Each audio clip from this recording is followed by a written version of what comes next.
Okay, we're going to continue here with some practice problems on regression. Really the best way to learn this and begin to truly understand it is just to practice, practice, practice. So that's what we're going to do here. And as promised in the previous video, we're going to start out with problem 1612. And this also leads into problem 1634. These both use this data set here. So we're going to use this data to run a regression and then answer the questions in your book. And I'm going to throw in a couple of other questions as we go along as well. Okay. I highly suggest that you open up the data. It's all posted in Blackboard in the same file where you found this video.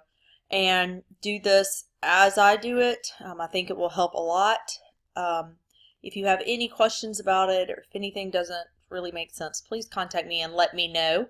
If I don't hear from you guys, my assumption is you're understanding it, okay?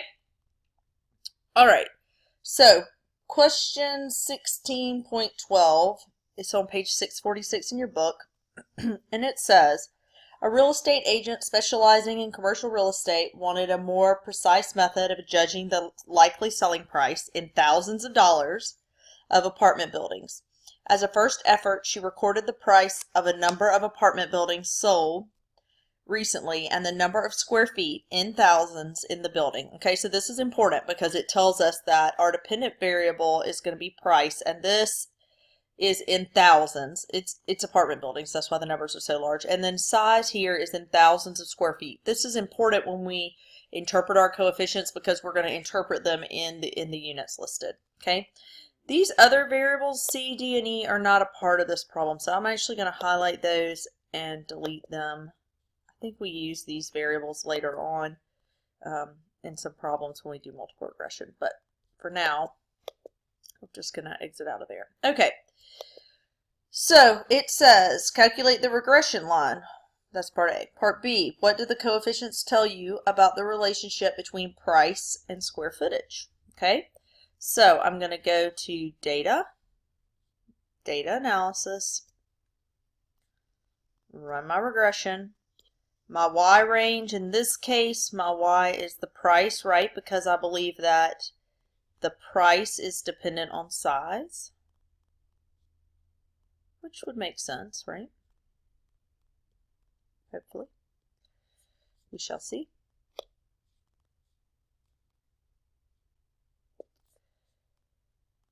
And we've done this before, right?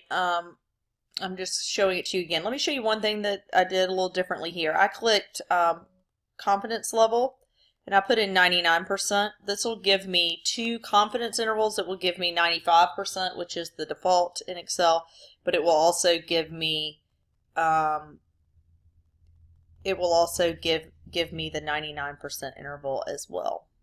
Okay. Okay, then I'm going to hit OK here. Remember, you have to have it clicked that you included your labels for it to run correctly.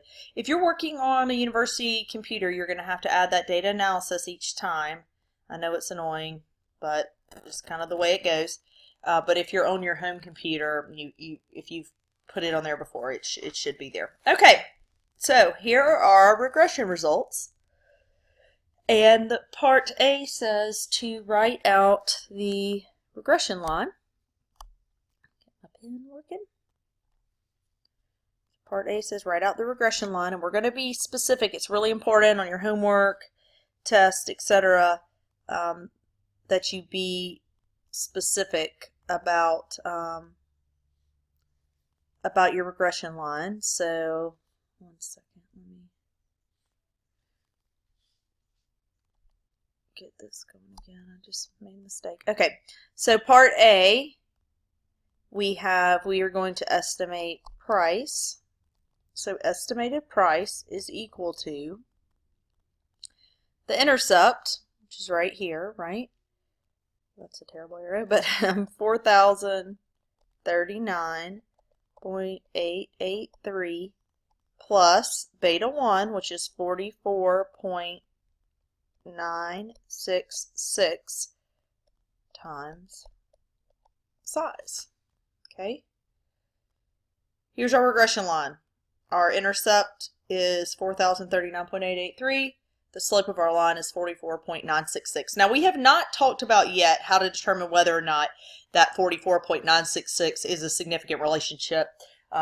You know, we went over that in the previous video, but in last week when we were doing regression, we hadn't done that. So that's what we're going to focus on a lot here. But let's do part A and B first. So calculate the regression line. Part B, what do the coefficients tell you about the relationship between price and square footage? So we want to interpret this. How do we interpret it? Well, erase that real quick. We look at our coefficient, right? And the way we interpret it is we say that that 44.966 tells us that as size increases by 1 unit, Y, which is price, increases by 44.966. Now, in each case, we have to think about what does this mean? You know, what is 1 unit? What is 44.966 units of Y? So we, interpreting this here, I would say as size increases by 1,000 square feet. Why did I say 1,000 square feet? Because in the problem, it tells us that size is in thousands of square feet, okay? So as size increases, so as x goes up by 1, that's actually an increase of 1,000 square feet, right?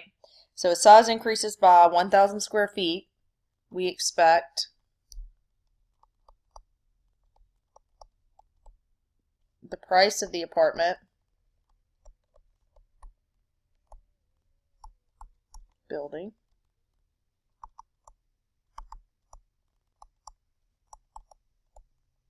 to increase by $44,966. Okay, why is it in dollars? Well, because the price is in dollars, right? And not only is it in dollars, but it's in thousands of dollars.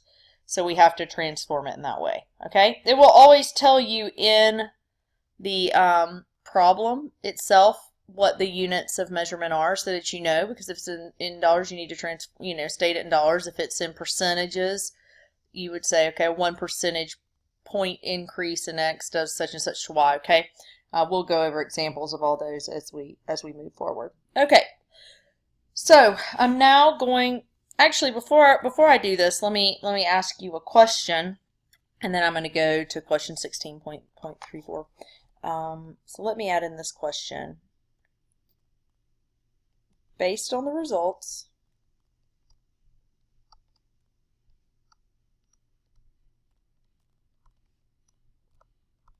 what is the expected price? Well, am I saying expected because it's just a prediction, right? We're not saying it's actually going to be this. This is super important. You know, you don't want to overstate. This is a prediction. So what is the expected price of a, let's say, I'll look at my data real quick and see, give a reasonable size, okay, of a, let's say 27,800 square foot apartment building.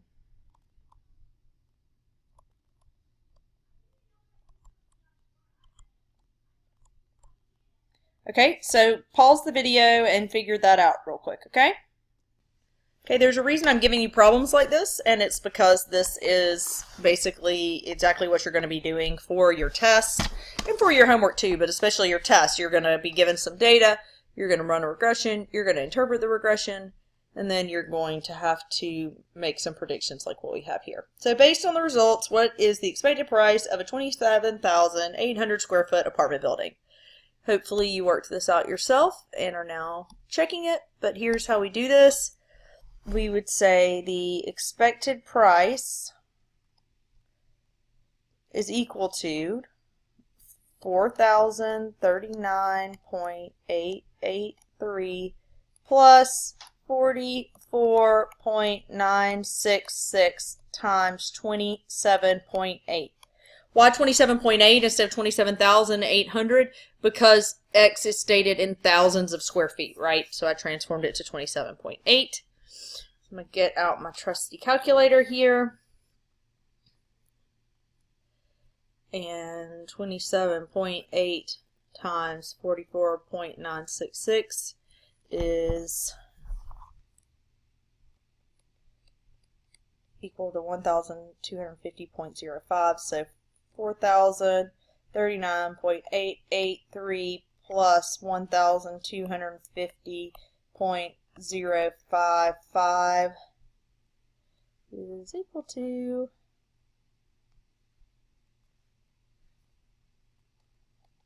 5,289.938. Now, is that the actual price? No, because it's in thousands of dollars, right? So the actual price, we would multiply that by 1,000. So it would actually be $5,289,938 is the answer. Okay, hopefully that made sense. Okay, I'm going to move forward to the additional questions that I promised you. So it's 16.34 in this case, which is on page 665. And it says, A says determine the standard error of the estimate and describe what this statistic tells you about the regression line. Okay, the standard error of the estimate, hopefully you've read this in your book. If not, I highly suggest that you read this part of your book. But this is the standard error of the estimate right here. And we kind of went over this before, but you know, you could have the standard error of the estimate is basically the standard deviation of all of the error terms. Okay, so you could have two pretty identical regression lines, and in one case, let me do a different color here. In one case, you could have, remember we said the error term is the difference between the dot and the line, right? So in one case, you could have a situation where the error term is relatively small.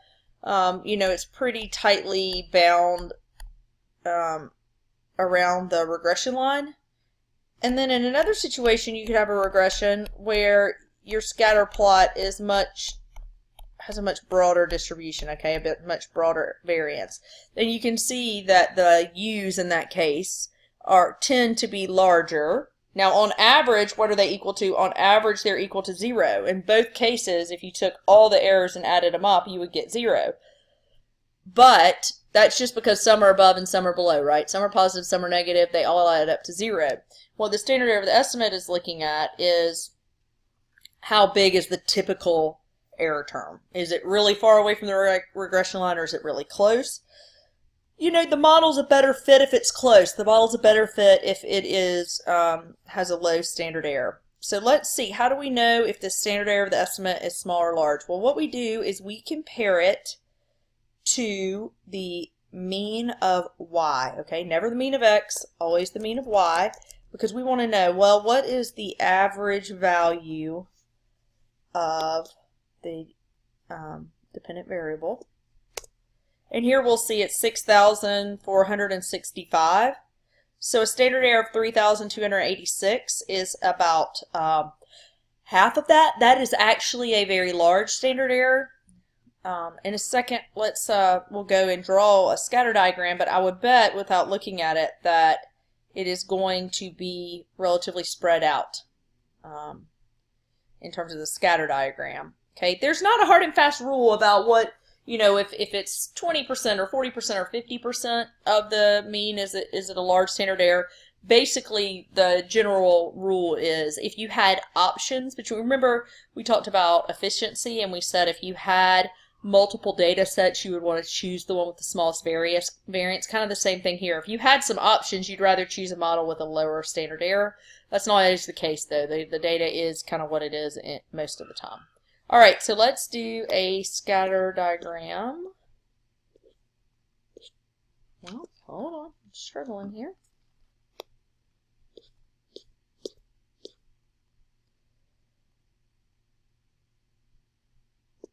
Okay, go to insert scatter diagram. And look, it is indeed pretty spread out. If I click on this and put in my trend line that we learned to do last time, we can see that, yeah, indeed, there are some, you know, some observations down here that are really far away, some up here that are really far away from the trend line, so it isn't surprising that we see a large standard error. Okay?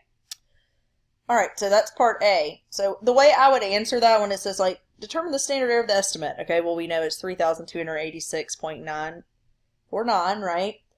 What does it tell us about the regression line? In this case, it tells us that the data is relatively spread out and that the typical error term is relatively large. Okay? All right.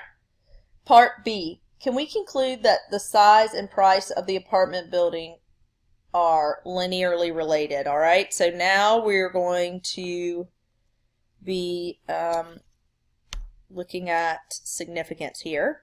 Grab a highlighter. And we want to look at three things in particular: the t-stat, the p-value, and then the confidence interval, which here I have the 95 and 99.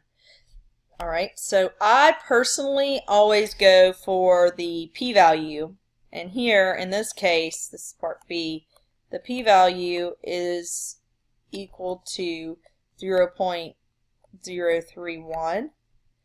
So it's not significant at the 1% level, but right, because it's greater than 1%, but it is smaller than 0.05. So this tells me it's significant. Sorry for the phone ringing. I'm at home, obviously, I guess you figured out, so sorry about that. So the p-value, since the p-value is less than 0.05, it is significant at the 5% level. And if we look at the t-stat and the confidence interval, we should get the same result, right? So let's do that. The t-stat is 2.241. Well, hopefully you've memorized by now, for it to be significant at the 1% level, we need it to be larger than 2.58. In this case, it is not, so it is not significant at the 1% level. The p-value we already looked at. Now let's look at our confidence intervals. Now what we're looking for is a 0 in the confidence interval. If we look at the 99% interval here, indeed 0 is there, right? It goes from negative 9.43 to 99.37. Now it's barely there, right? But it is there. So that tells us if 0 is in the confidence interval, we fail to reject the null. What is the null? The null is always that beta 1 is 0, right? So at the 99% level, and the 1% significance level, we reject the null. Oh, I'm sorry. I'm going to restate that. At the 99% confidence level, which is the 1% significance level, we fail to reject the null. We can't say it's not 0 because 0 is in the range. Okay. However, look at the 95% interval. 0 is not there, right? So at the 95% level, the 5% significance level, we indeed reject the null and say, yes, there is a linear relationship. It's significant at the 5% level. Okay, so the answer to part B, yes, we can conclude that the size and price are linear related at the 5% significance level. All right, part C, determine the coefficient of determination and discuss what its value tells you about the two variables. What is the coefficient of determination? That's r squared, right? Which is right up here. And it says, what does it tell you about the two variables? I'm going to erase a little bit of things on here so I can write it out.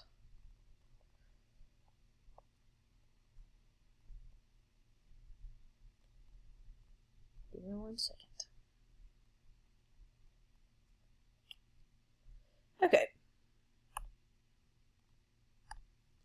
So the coefficient of determination is r squared, which is 0.1167. And what does this tell us? It tells us that 11.67% of the variation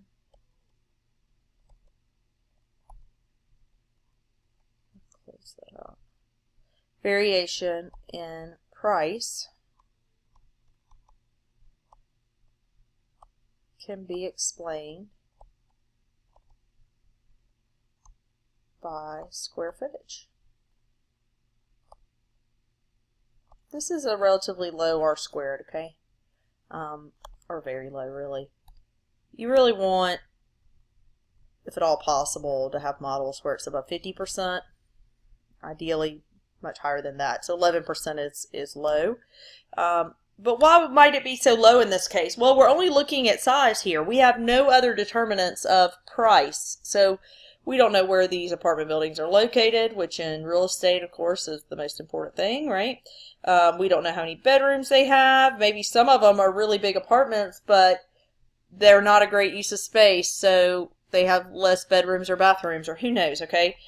We call this issue omitted variable bias, and you're always going to have omitted variable bias, a little bit of it, because you're never going to have every variable that impacts, right? So anything that's omitted ends up in that error term. And when you do a single variable regression like this, where you just have one x, you're going to have a lot of omitted variable bias, right? Because you're missing everything else. All we have is size. That's the benefit of doing multiple regression. With multiple regression, multivariate regression, we're going to have multiple x's, so we're able to take more error out of the model. So what do we expect then? We would actually expect that standard error to get smaller, right? As you put more and more data in, you'll end up with a smaller standard error in general. Okay, hopefully this is starting to make sense. Just to make sure we really hit it home, I'm going to go open up the file 16.10 that is also in Blackboard, and we're going to do problem 1610, and the problem that corresponds to that is 1632. Okay, so let's do these two. I would highly, highly, highly suggest that at this point you pause the video and you try to do these problems yourself, and then come back and see if you were able to do them right. Your next homework will have a lot of problems that are similar to this. So if you understand this, you should be able to do very well on your next homework. Okay? All right. So 1610 says, besides their known long-term effects, do cigarettes also cause short-term illnesses such as colds? To help answer this question, a sample of smokers was drawn. Each person was asked to report the average number of cigarettes smoked per day and the number of days absent from work due to colds last year. Ooh, and some of these people smoked, I see somebody down there, 55 cigarettes a day. Wow. So it says, determine the regression line. What do the coefficients tell you about the relationship between smoking cigarettes and days absent? Okay, so this is actually an example, a great example of how a business might actually utilize regression. Absenteeism is a huge problem for companies. It really impacts efficiency.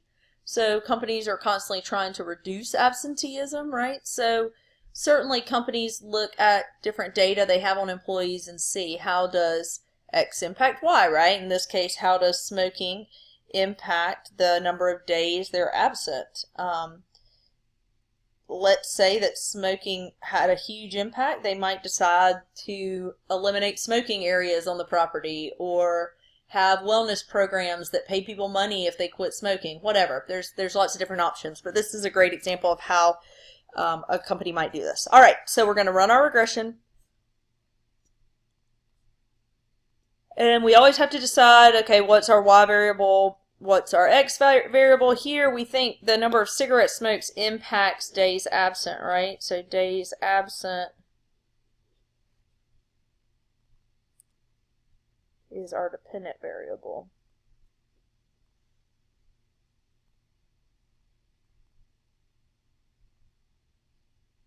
It's a big data set, which is great. The more data you have, typically the less error, right?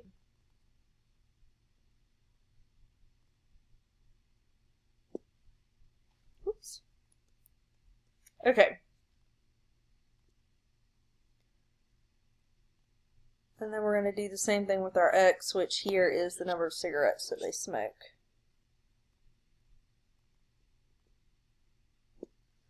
Okay. Keep everything else the same. Hit OK. All right, so here are our regression results.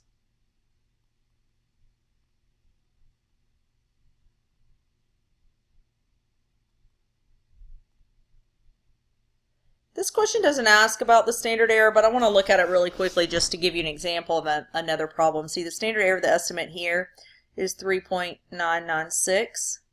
And what is the average of the days absent? Let's see here. Average.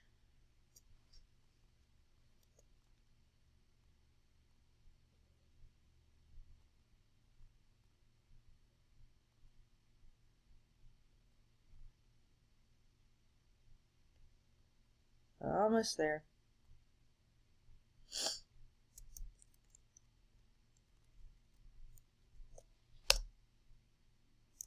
Okay, so mean y here is 14.43 and the standard error is 3.996. So in this case it's much less than half, right? So this has a smaller standard error relative to the mean of y than we saw last time. So it means it's more tightly bound. The dots, if you will, in the scatter plot are more tightly bound around the regression line. Okay. All right, so it says write down the regression line and what the coefficients tell us. So let's do that. So part A, we are trying to determine the number of days that people are absent, and that is equal to 7.287 plus 0.190 cigarettes. Okay, this is our regression line. We don't know yet whether or not that coefficient on cigarettes is significant, but that is the coefficient, 0.190. And how do we interpret this for part B? We interpret it by saying for each additional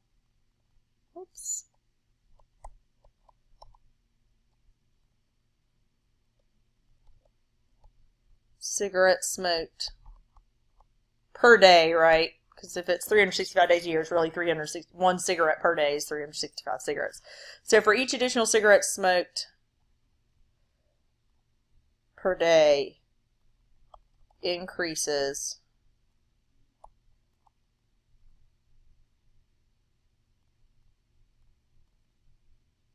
I don't like the way I just worded that. Hold on.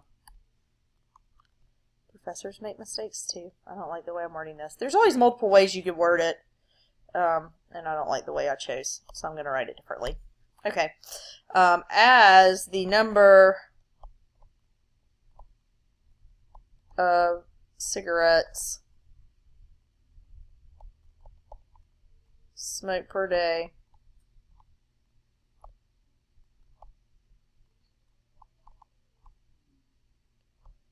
increases by 1,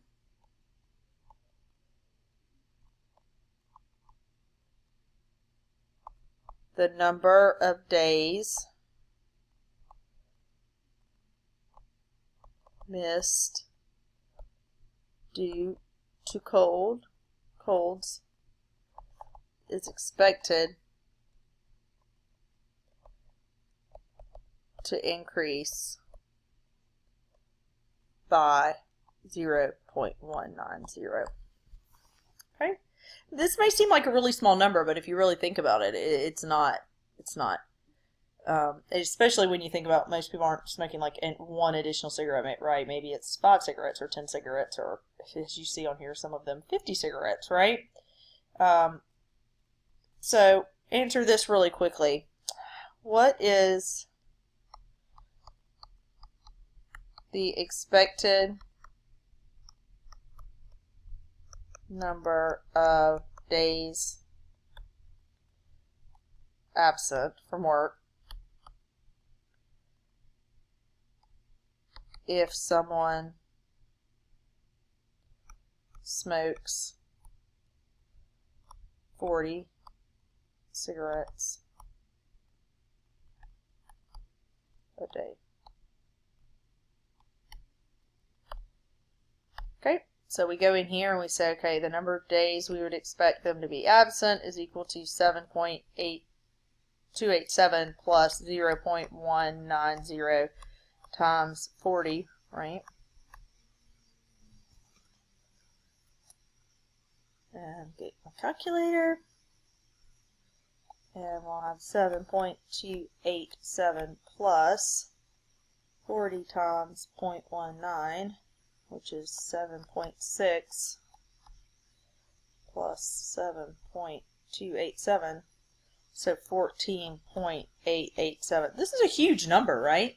I mean, if this was true, if you could convince an employee who's smoking 2 packs of cigarettes a day, I think there's 20 cigarettes in a pack. If not, I apologize for having that wrong. I have no idea. But if you can convince somebody smoking 40 cigarettes a day to completely stop, based on this model, we would think they would miss 14.8 less days a year of work.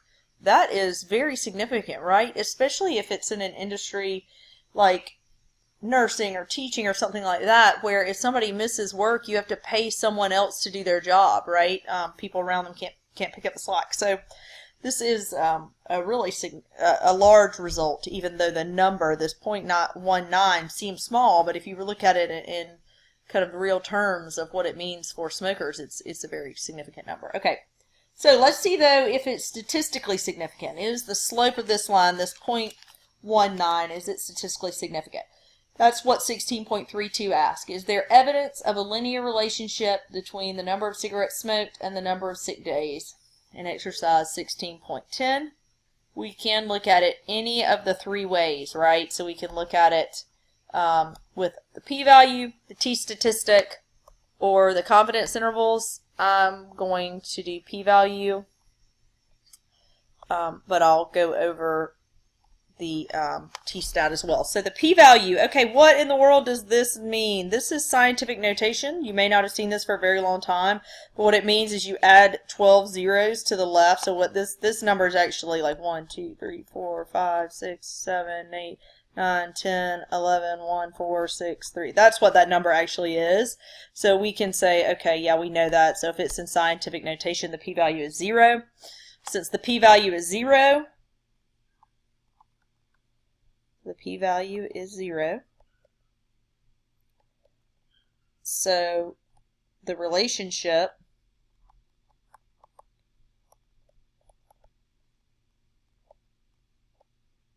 between the number of cigarettes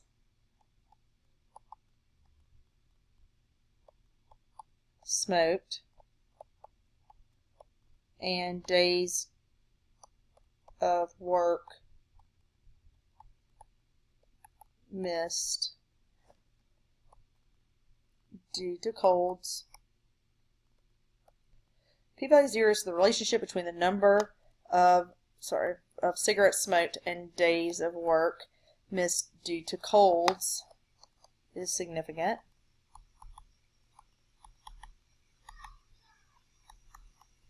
At the 1% level. Let's make sure that we see the same result by looking at the t-stat. Indeed, we just need a t-stat that where the absolute value of the t-stat is greater than 2.58, and here it's huge, 7.49. It's very, very big.